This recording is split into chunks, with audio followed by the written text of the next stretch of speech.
This story is taken from Ustad Nouman Ali Khan, and it goes like this. The story of Robert de Villa. 3 months ago, I gave a khutbah in Fort Worth. I haven't been to that masjid in 4 to 5 years. And they invited me for some reason and I went. And I gave khutbah there. My khutbah was about dua. An Egyptian brother comes up to me. A young man came up to me afterwards. And he goes, Allah fulfilled my dua today. And I said, what's your dua? He said, my dua was that Nouman Ali Khan should meet Robert de Villa. Are you Robert de Villa? He goes, no, I am not Robert de Villa. Robert de Villa is my friend, but I think Allah is fulfilling my dua. I was like, go ahead, I want to know. Robert de Villa is a young man who lives in a town 40 minutes past Fort Worth. He was a farmer, young guy, and he was hit with some sort of genetic disorder that kicked in later on his life, and he became paralyzed from the neck down. And he lives in a nursing home. Most people in that nursing home are 90 years and 100 years. They are really, really old people. And then there is his room where he is paralyzed neck down, and he is only 30 something years old, and that is in the nursing home. And he has been in that nursing home for the last 10 years. His family got a computer for him that's voice activated, so he can give voice commands, put a headphone on and Google stuff and search stuff. So you can surf the web and find information. And by the way, staunch Christian family, the minister comes and prays for him every week and things like that.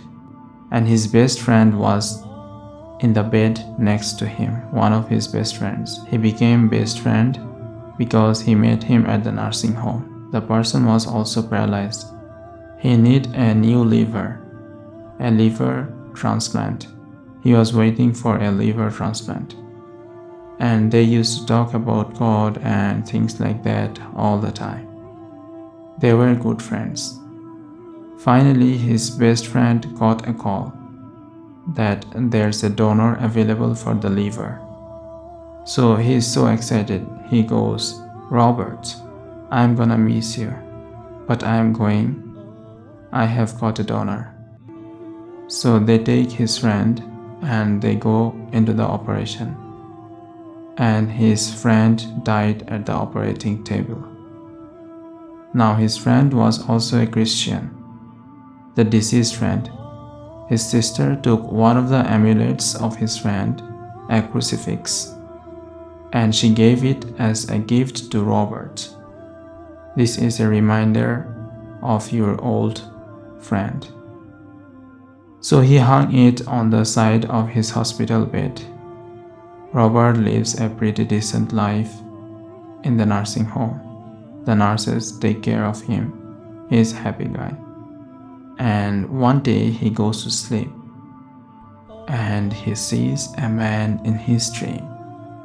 The man says his name is Muhammad, and he says, pointing at the crucifix, that God did not send messengers so they would worship the messengers. God sent messengers so that you could worship God.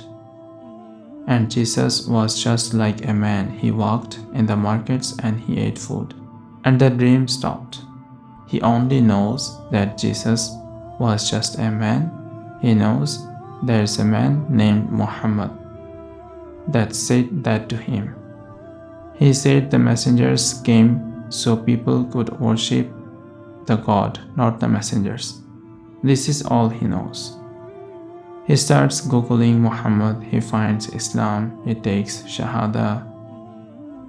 He wants to learn about the Quran, So he goes on these chat sessions and finds somebody needs to teach me Quran.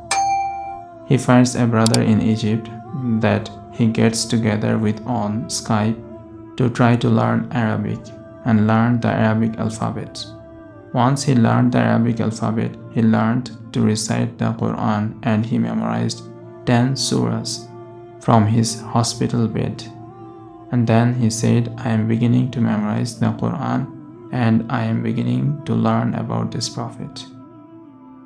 But I need to understand the Quran. So he starts Googling how to understand the Quran, and for some reason he ends up on my videos.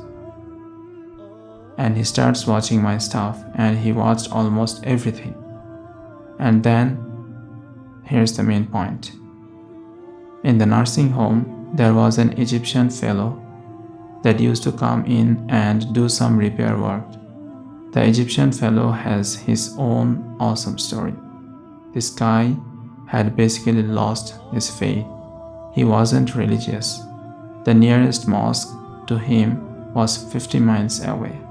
So he didn't really go to the Jumu'ah much anymore. But he felt a spiritual void, so he started going to the church just to feel closer to Allah. He has been raised Muslim and he goes to the church just to feel closer to Allah. One day he is passing by Robert's room and he hears the verses of glorious Quran. By time, indeed, mankind is in loss.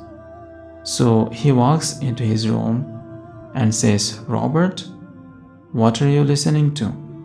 Robert says, nothing, that was me. And the guy says, you are a Muslim? He goes, yeah, I became Muslim. And now this friend is in shock. How does Allah guide someone in the middle of Georgetown, USA, in a nursing home with a crucifix on the side of his bed that he doesn't even have the power to move? And the guy himself says, I want to come back to Allah.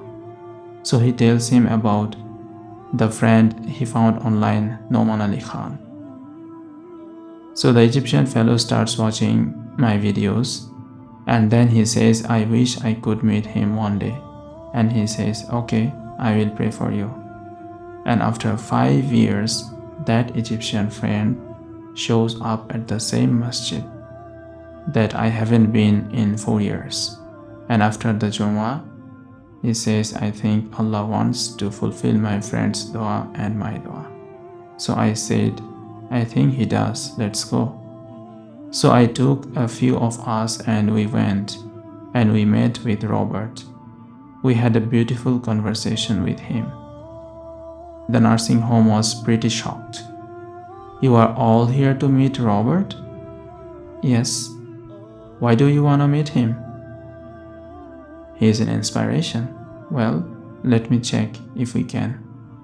And they had to call hospice administration, all this stuff. And Robert is in shock. And then I met with Robert. We are talking and I was like, hey Robert, so I heard you have memorized some surahs. He says, yes. Can you recite one for me? So he recited Surat Al-Asr. Not one of us was crying. We were just in tears. When someone turns to Allah, don't worry about the means. Guidance will come. So whenever you turn to Allah subhanahu wa ta'ala, Allah will guide you. That's the moral of the story, my dear brothers and sisters. So let's turn back to Allah subhanahu wa ta'ala and Allah will guide us. Allah's help will come in an unimaginable manner. That's for today. See you next time.